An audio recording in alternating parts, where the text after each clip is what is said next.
you're new, welcome to my channel. In expanding the content of this channel, I'm actually going to let my interests show through my videos. And it just so happens that my interests are mostly boring and or weird to most people. But that's okay, because I'm a do man.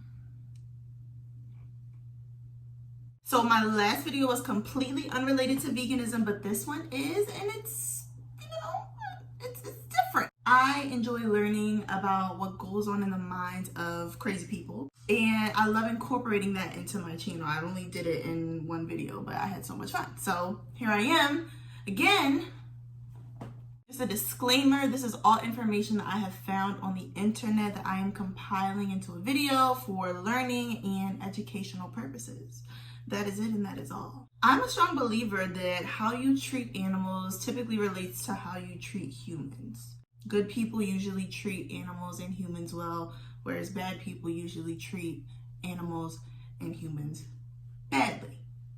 I wanted to explore the connection between animal cruelty in childhood and violent behavior in adulthood. I thought that would be really interesting. So that is what I did. I found some juice, and it's not the good kind. So apparently most people who kill other people started off by killing non-people. And I have a few honorable mentions. We got Ted Bundy, Jeffrey Dahmer, Dennis Rader, Edmund Kemper, Patrick Sherrill, Keith Hunter, Jesperson. Now these lads did not make it on this list because they contributed to the greater good or helped us find a cure for cancer. Oh no, nay nay. These are a few of the many known serial killers and murderers who actually also tortured and killed animals in their childhood. While I would love to discuss all of them, we are going to narrow down and focus on Ted, Jeff, and Ed. You ever notice that there's no serial killers with different names? Like, I've never thought or heard of a serial killer named like Ezekiel. They're all like Bobs, Toms, and Johns. So you Bobs, Toms, and Johns out there, I'm looking at you. So let's jump into this. Ted Bundy was an American serial killer who was responsible for the alleged deaths of up to 40 women in the 1970s. Ted's case became so famous because of the seemingly normal life that he had. To many people, he was traditionally attractive, had a regular family and home life, but he was also a sadistic murderer between 1974 and 1978, where he targeted young women. He raped them, he killed them, just obviously horrible, horrible things. Ted mentions that as a child, he witnessed his father treating animals poorly and that he subsequently tortured and killed animals.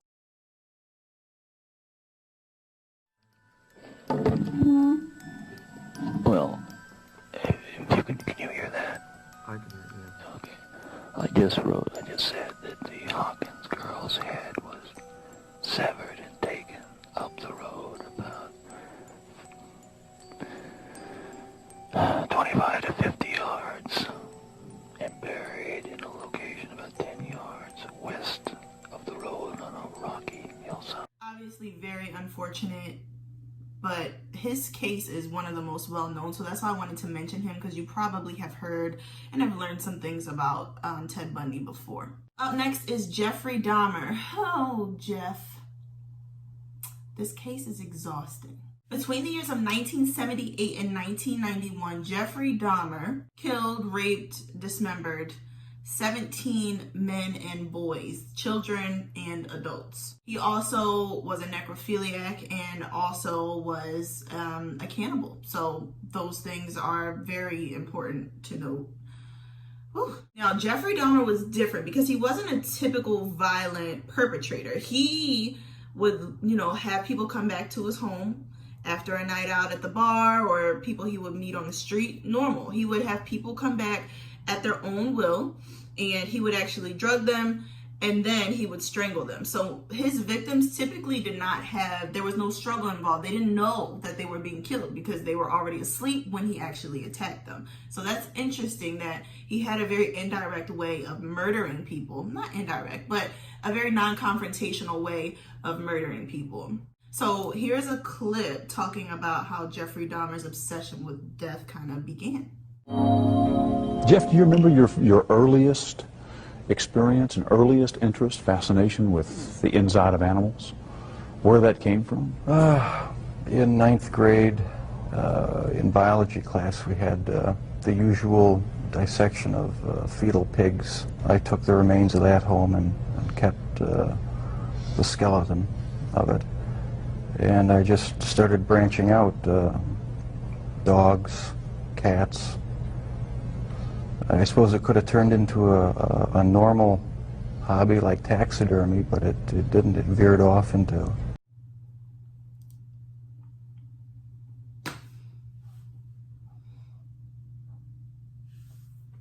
You could have done taxidermy, Jeff. You know, you really could have.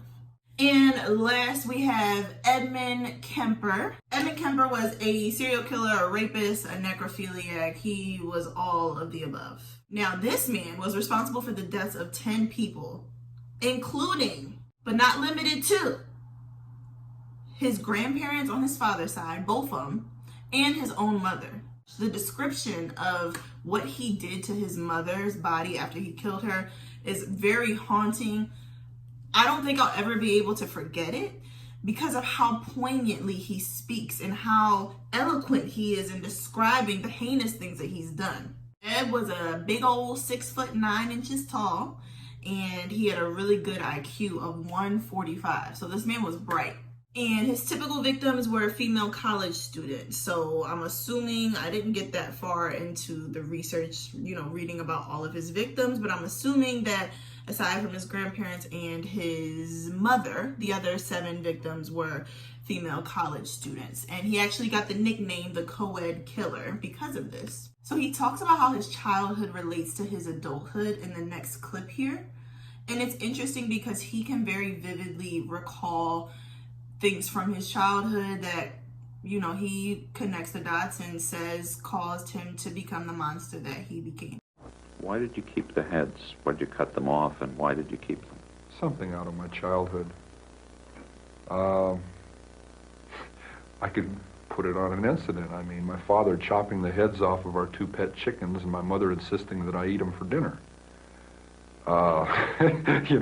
We could say it was something that simple. I don't think it was. Now, my dad heads out back with a hatchet.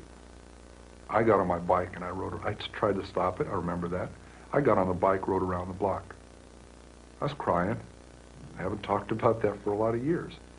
I'm sure that may have implemented something, that may have gotten something rolling, but along fantasy lines. But it took a lot of years of development along those lines to really get off.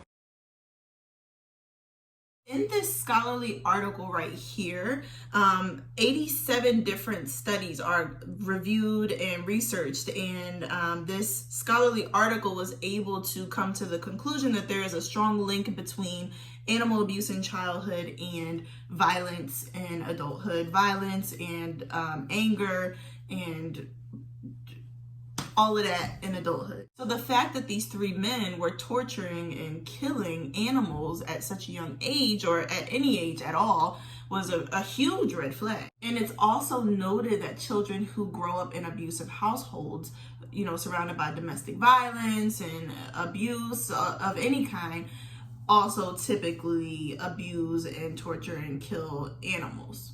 So in some ways it seems like a vicious cycle. Child sees parent being bad. Child treats animals bad. Child treats other humans bad in adulthood because growing up it was deemed okay in their household. It's really a vicious cycle, and it's parents' responsibility to break that cycle. I don't know at what point, in the brain it switches from treating people badly to murdering them, to raping them, to dismembering them.